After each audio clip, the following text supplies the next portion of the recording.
आज हम डिस्कस करेंगे लेक्चरर केमिस्ट्री का टेस्ट जो 2017 में हुआ। फर्स्ट पार्ट में मैंने फर्स्ट 20 एमसीक्यूज़ को डिस्कस किया है कि एक्चुअल स्टेटमेंट क्या थी और उसका करेक्ट ऑप्शन क्या है। फर्स्ट एमसीक्यूज़ में एक कम्प्लेक्स दिया हुआ है टाइटेनियम का।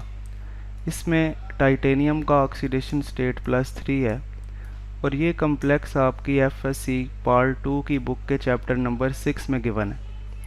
वहाँ पे मेंशन है कि this complex absorbs yellow light को ये एब्जॉर्ब करता है and it transmits red and blue light, तो ब्लू एंड रेड लाइट को ये ट्रांसमिट करता है।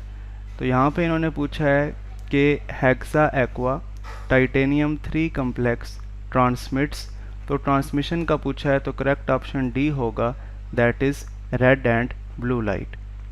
Second MCQs the chemical formula of picric acid.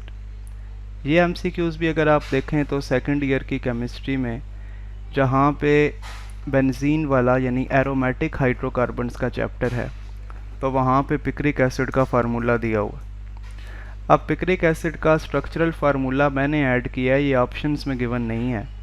अगर आप इस फार्मूले में देखें तो 1 2 3 4 5 6 कार्बन है, तो फार्मूले में C कितना आ जाएगा 6, सभी ऑप्शन में कार्बन 6 है। इसके बाद आए हाइड्रोजन पे।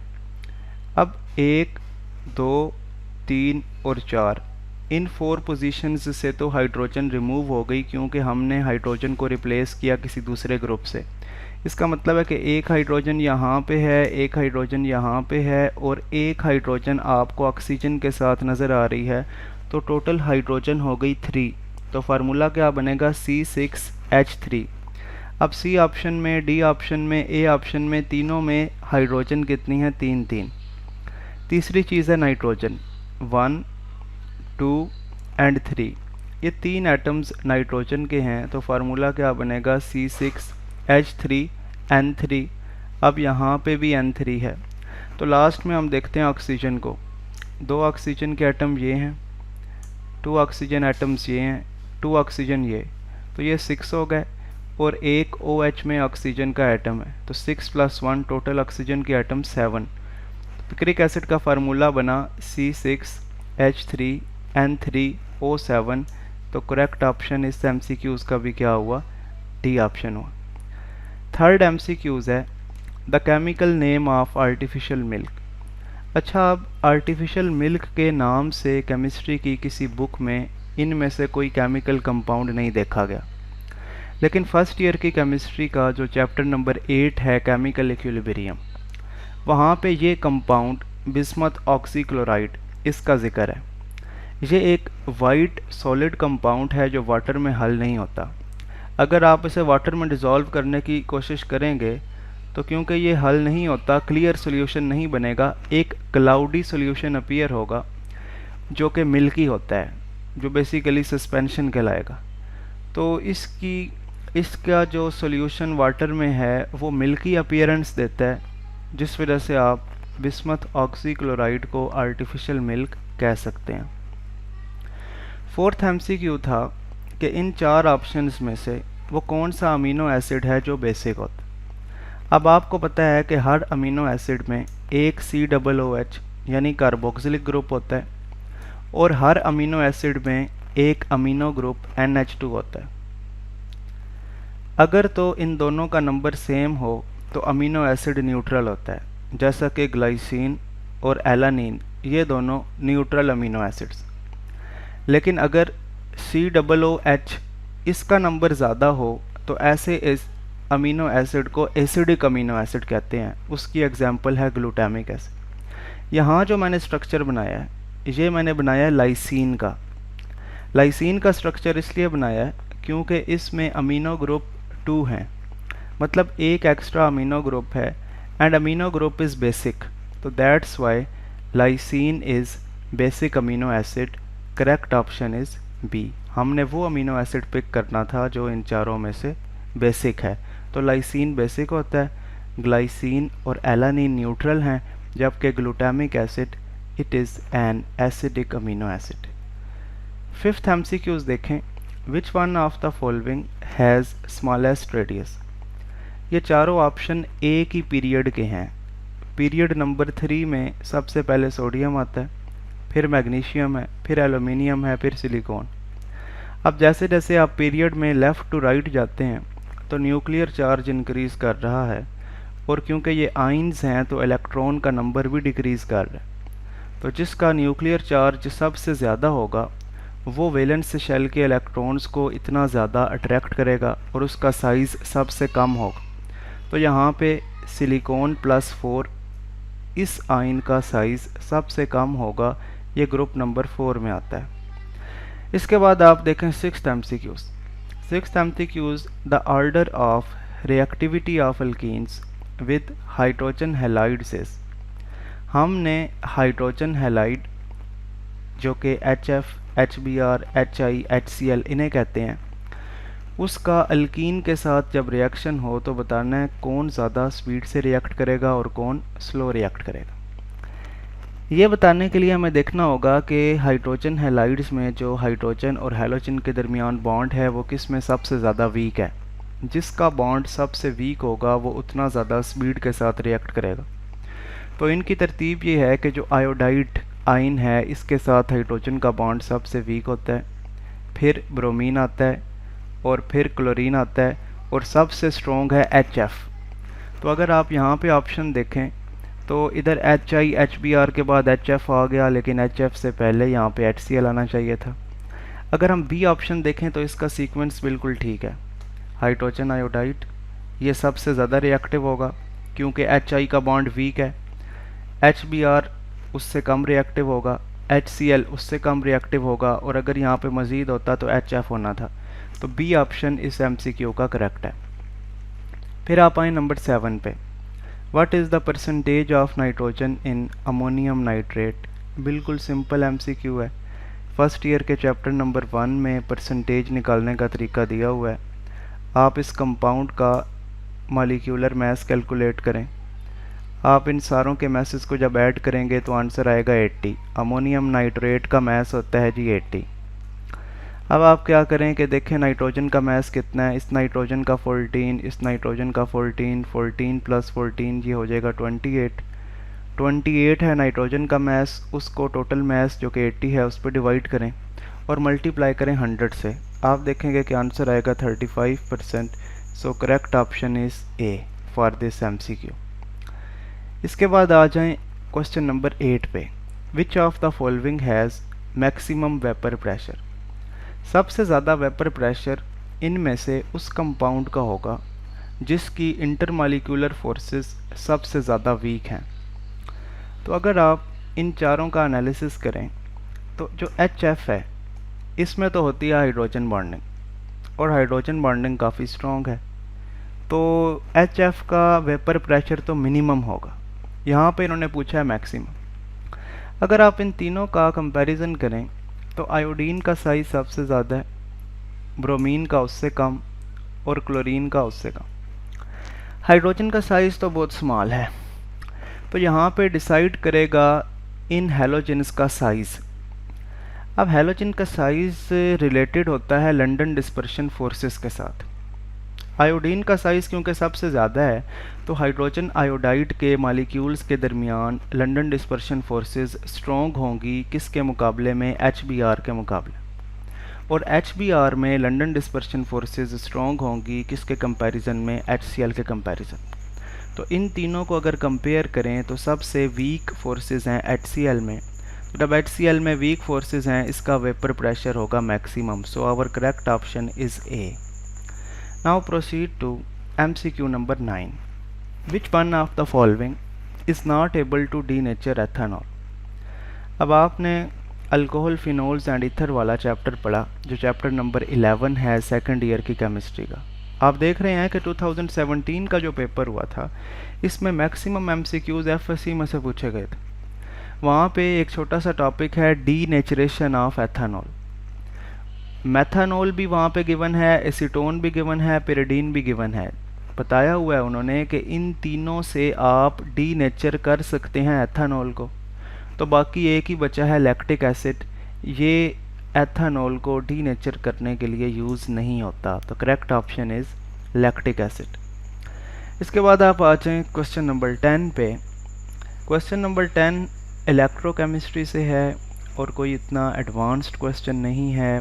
फर्स्ट ईयर के चैप्टर नंबर 10 अगर आपको आता है तो आप इजीली इसे कर लेंगे। फर्स्ट रिएक्शन में देखें कि जिंक का चार्ज है +2 और यहाँ पे जिंक है 0, तो जिंक की हुई है रिडक्शन, यहाँ से यहाँ जाते हुए जिंक की रिडक्शन हुई और कॉपर की ऑक्सीडेशन हुई। हालांकि कॉपर का रिडक्शन पोटेंशियल जिंक से ज़्यादा होता है, तो क्योंकि इन दोनों के रिएक्शन में कॉपर की रिडक्शन होनी चाहिए थी, यहाँ कॉपर की ऑक्सीडेशन हो रही है, so that's why it is not feasible. ये रिएक्शन फिजिबल नहीं है। अगर आप इस रिएक्शन में देखें तो जिंक जो है जब फ्री है तो इसका ऑक्सीडेशन स्टेट होगा 0, यहाँ पे है +2, जिंक की ऑक्सीडेशन हो रही है, और मैग्नीशियम यहाँ पे +2 है, यहाँ 0 है, मैग्नीशियम की रिडक्शन हो रही। लेकिन जिंक का रिडक्शन पोटेंशियल ज़्यादा होता है, जिंक की रिडक्शन होनी चाहिए थी, इसलिए ये वाला रिएक्शन भी फिजिबल नहीं है according to our information of electrode potential. Last वाला ऑप्शन देखें कि यहाँ पे कैडमियम है 0 में +2 में जा रहा है और मैग्नीशियम +2 से 0 में जा रहा है। अगेन मैग्नीशियम की रिडक्शन हो रही है, जबकि कैडमियम का रिडक्शन पोटेंशियल मैग्नीशियम से ज़्यादा होता, तो ये भी पॉसिबल नहीं है। सी ऑप्शन देखें, आयरन का ऑक्सीडेशन स्टेट है 0 से +2 में जा रहा है, मतलब आयरन की ऑक्सीडेशन हो रही है, और कॉपर +2 में है, +2 से 0 में जा रहा है, कॉपर की हो रही है रिडक्शन। कॉपर का रिडक्शन पोटेंशियल आयरन से ज़्यादा है और यहाँ पे कॉपर की हो भी क्या रही है, रिडक्शन, तो इसका मतलब है करेक्ट ऑप्शन हुआ सी। तो जिन दो के दरमियान केमिकल रिएक्शन है, आपको थोड़ी सी इंफॉर्मेशन उनके रिडक्शन पोटेंशियल्स या स्टैंडर्ड इलेक्ट्रॉन पोटेंशियल के हवाले से होनी चाहिए। ये भी एफएससी में से एमसीक्यू था। अब आ जाते हैं एमसीक्यू नंबर 11 पे। विच one of the following is an example of copolymer. Copolymer वो होता है जिसका मोनोमर 2 मॉलिक्यूल्स से मिल के बना हो। अगर आप देखें पॉलीविनाइल एसीटेट, तो इसमें एक ही मॉलिक्यूल है विनाइल एसीटेट, उसी की पॉलीमराइजेशन से ये बनेगा।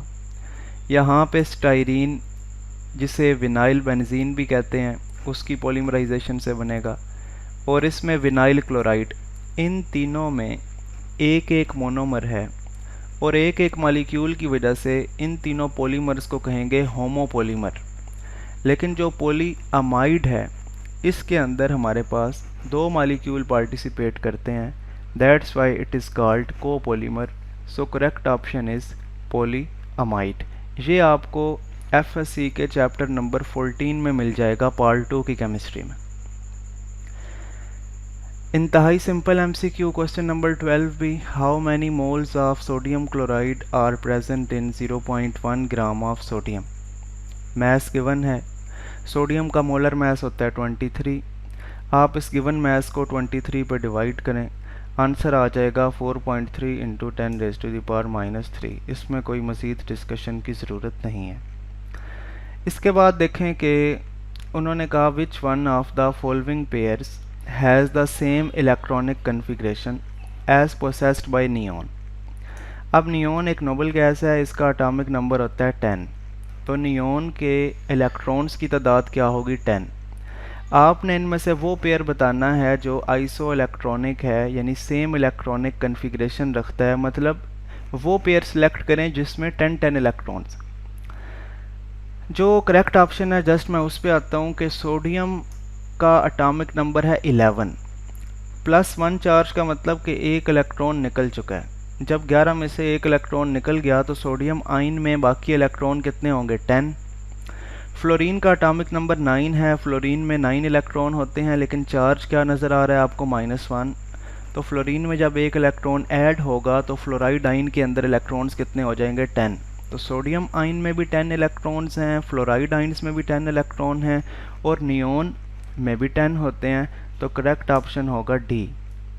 इसके बाद आ जाए क्वेश्चन नंबर 14 पे, vinyl benzene is also called. ये जो ग्रुप है ना जी, CH2 डबल बॉन्ड CH, ये ग्रुप है विनाइल और साथ लगा हुआ है बेंजीन। इसी का दूसरा नाम है styrene. Vinyl benzene is also called styrene. N butyl chloride आपको पता है, सिंपल है। क्यूमीन क्या होता है? आइसोप्रोपाइल बेंजीन को क्यूमीन कहते हैं, मतलब कि बेंजीन के साथ आइसोप्रोपाइल ग्रुप लगा होगा तो क्यूमीन होगा। और एलीन उस कंपाउंड को कहते हैं जिसमें एक कार्बन हो, उसके साथ डबल बॉन्ड हो, कार्बन हो, फिर डबल बॉन्ड हो, यानी कि 2 एडजेसेंट डबल बॉन्ड्स हों तो बनता है एलीन।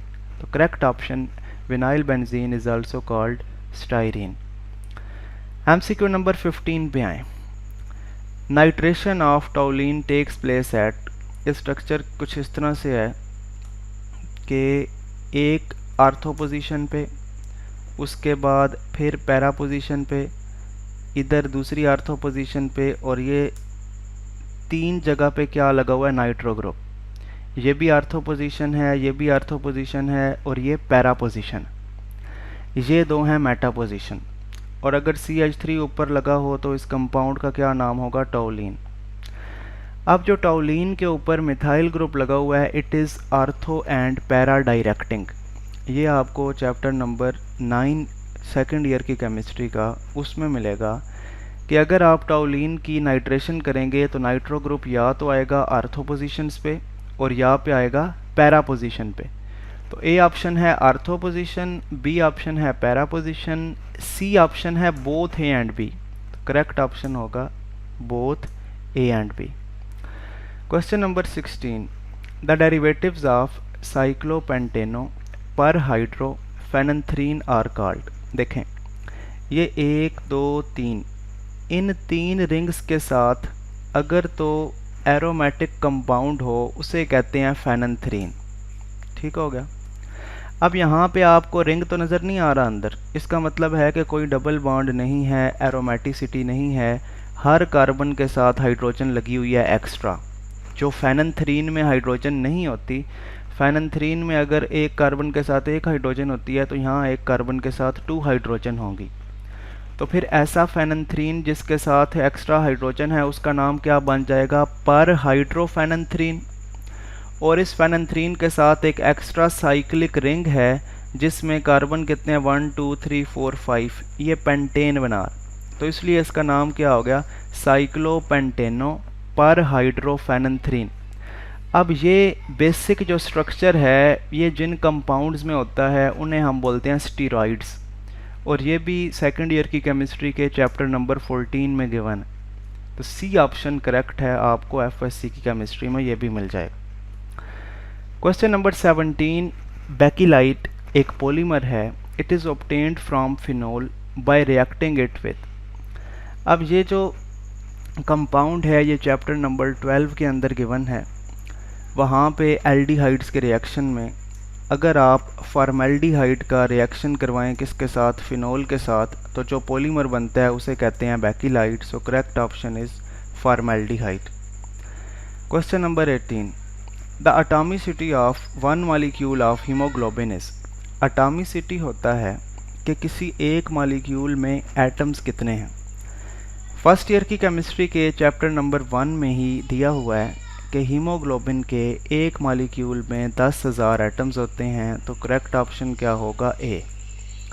इसके बाद आप आ जाएं क्वेश्चन नंबर 19 पे। What is the relationship between Cp and Cv। Cp क्या है? It is heat capacity at constant pressure and Cv is heat capacity at constant volume. Cp Cv से ज़्यादा होती है कितनी? R, यानी अगर आप Cp में से Cv को सब्ट्रैक्ट करें तो R आता है। इसकी डेरिवेशन जो BSc की फ़िज़िकल केमिस्ट्री है उसके थर्मोडाइनमिक्स वाले चैप्टर में दी हुई है, आप वहाँ से देख सकते हैं। फ़िलहाल करेक्ट ऑप्शन देख लें, Cp minus Cv is equal to R, ये करेक्ट ऑप्शन है। All other options are wrong. Last में क्वेश्चन नंबर 20, ये प्रैक्टिकल से रिलेटेड है और ये भी इंटर के लेवल का क्वेश्चन है। The example of primary standard. Titration में प्राइमरी स्टैंडर्ड उसे कहते हैं कि जिसका सॉल्यूशन मैक्सिमम प्योरिटी रखता हो।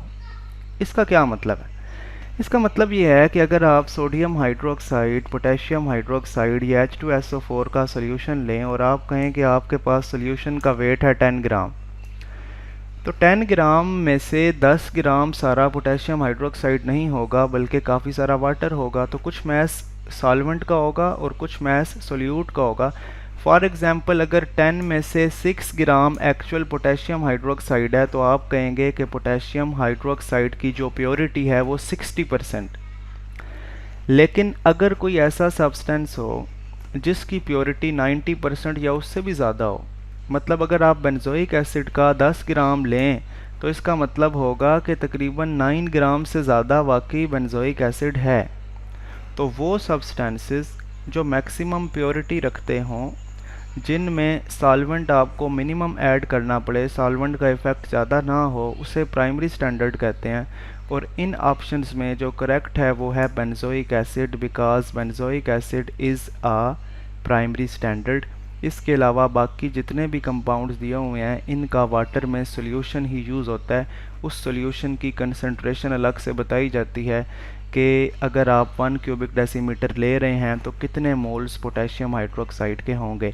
लेकिन प्राइमरी स्टैंडर्ड का क्या फ़ायदा होता है कि जो आपको मैस दिया होता है सिंपली उसी मैस को अगर आप डिवाइड कर देंगे उस सब्सटेंस के मोलर मैस से तो आपको पता चल जाएगा उस सब्सटेंस के कितने मोल्स हैं, क्योंकि यहाँ पे सॉल्वेंट का अमल दखल मिनिमम। तो ये 20 MCQs थे जो PPSC का लेक्चरशिप टेस्ट आया 2017 में, और इनमें सिर्फ एक MCQs जो ये 19 वाला है ये BSc में से है। बाकी इन 20 में से 19 MCQs ऐसे हैं जो FSC पार्ट 1 और पार्ट 2 की केमिस्ट्री से कवर हो रहे हैं। नेक्स्ट वीडियो में इंशाल्लाह हम नेक्स्ट 20 MCQs डिस्कस करेंगे।